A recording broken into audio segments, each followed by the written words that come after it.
Queridos amigos, sejam bem-vindos a mais um vídeo no canal Poptopia. Eu sou o Daniel e no vídeo de hoje, Saga dos X-Men volume 4.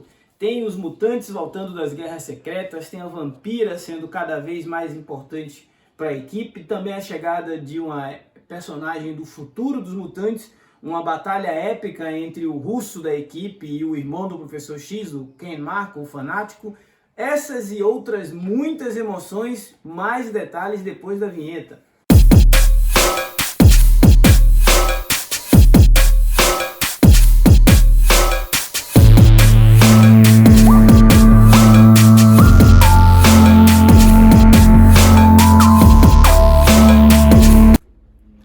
Então vamos dar uma conferida em como estão ficando as edições dessa belíssima coleção, a Saga dos X-Men. A gente já tinha visto aqui no canal o review da número 1, que reunia as edições 168 a 163 de Uncanny X-Men. Aí a número 2, que reunia aí as edições 174, 175, uma história de X-Men Limited e X-Men Anual 39, número 7, de 1970. Historinhas velhinhas, né? Historinhas que a gente só via aqui em Heróis da TV, Super Aventuras Marvel, nos primeiros números dos X-Men.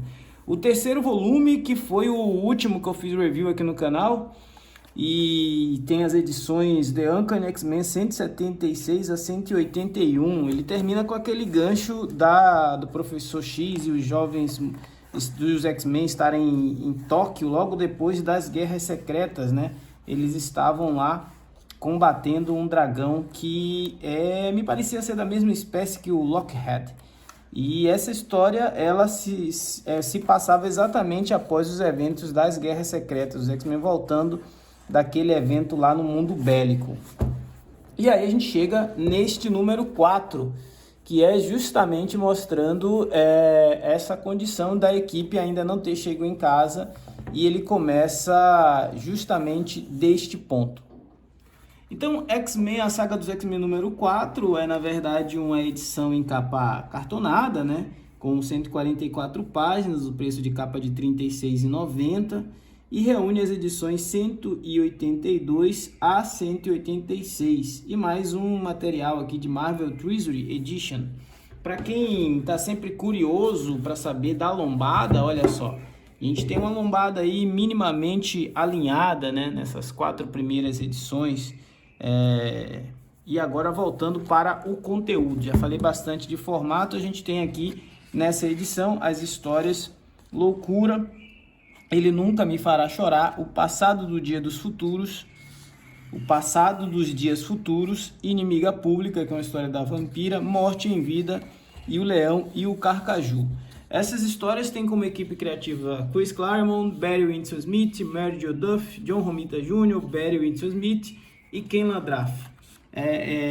Parece-me uma edição onde as histórias são mais para desenvolvimento mesmo de personagem, né? A gente vai ver a vampira sendo cada vez mais integrada ao universo dos X-Men como uma heroína, mas nessa primeira história aqui ela está sofrendo profundamente com o fato dela ter acompanhado, dela ter adquirido a identidade da Miss Marvel, a Carol Danvers, e ela acaba até indo resgatar um ex-namorado da Carol Danvers no intuito de achando que era alguém do próprio passado dela, sendo que a pessoa depois se coloca que nunca a viu, então ela percebe que ela está num choque de identidade. E enquanto isso, os X-Men voltando lá da Guerras Secretas, a gente tem o Colossus desmanchando seu namoro com a Kitty Pryde, e é esse desmanche de namoro do Colossus com a Kitty Pryde que vai acarretar em uma conversa que o Wolverine vai ter com ele no bar, uma conversa duríssima. O Wolverine quer dar uns conselhos, e essa conversa acaba sendo uma briga, se tornando uma confusão, uma batalha épica entre o Piotr Rasputin, Nikolaevich, o russo, o Colossus, e ninguém mais, ninguém menos que o fanático, né? O Ken Marco, o Juggernaut. Só que essa luta se torna aquela lutazinha de bar, aquele negócio de quem estava bebendo, então não se torna exatamente uma batalha dos X-Men. Além de ser uma edição que tem bastante desenvolvimento dos personagens, essa edição ela também traz novas figuras para a cena mutante. Se não novas, mas figuras importantes. No caso, a Selene é uma vilã que começa sendo introduzida aqui como alguém que tem a capacidade de absorver poderes mutantes, não só de absorver, mas de absorver a essência de vida de seres vivos. Ela é uma espécie de vampira psíquica. A relação da Tempestade com a vampira começa a se tornar uma relação mais próxima, de amizade. Então o Chris Claremont, ele conseguia, em uma história de super-herói, em uma HQ, de uma equipe de super-heróis, ele promovia essa harmonia entre os personagens, ele promovia essa questão do desenvolvimento dos personagens, ao mesmo tempo que se importava com os plots maiores que estavam acontecendo na Marvel, como por exemplo a presença dos espectros na edição onde o Forge aparece, os espectros que tinham uma íntima ligação com o Rum e outros personagens da época áurea e da Marvel clássica. Então esses personagens eles vão de certa forma fazer parte do plano de fundo, que é o surgimento de uma arma capaz de tirar os poderes dos personagens.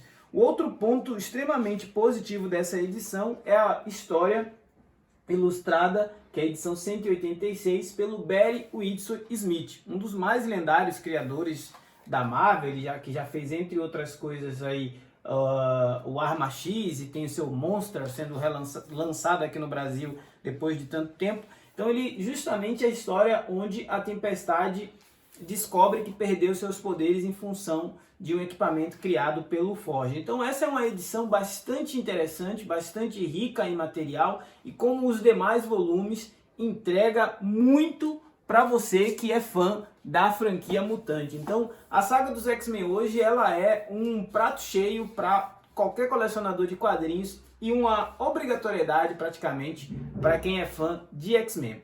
Esse é o Poptopia de hoje. Se você não for inscrito, se inscreva, ajude esse canal a crescer e ganhar relevância nesta concorrida plataforma. Afinal, falar de gibi é sempre bom. Forte abraço e até a próxima.